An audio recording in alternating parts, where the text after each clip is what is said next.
Yeah,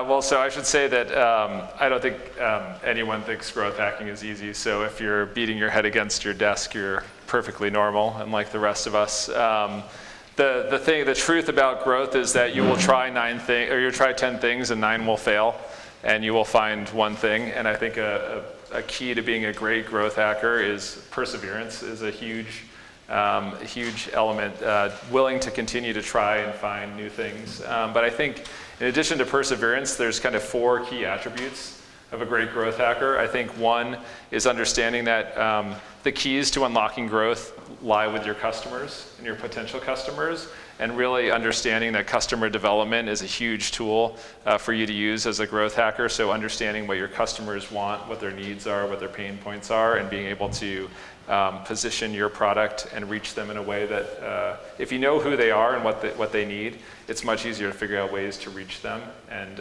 talk to them and all of that. I think the second thing that makes a great growth hacker is you have to think like a scientist.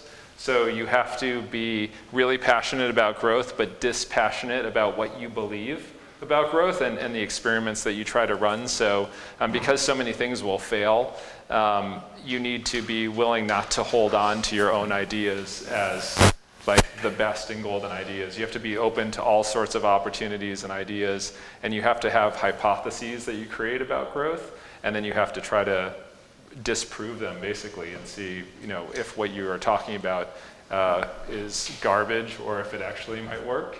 I think the next thing that you need is you need to be creative and curious. You have to be able to look at what everyone's doing and look the other way and look for other opportunities. You can't have a herd mentality. You are striking out on your own, and so you need to be creative and curious. And then I think the best growth hackers don't live in a world of theory. They roll up their hands and actually do it and get their hands dirty. Mike Tyson, who's a famous American boxer, once said that everyone has a plan until you get punched in the mouth.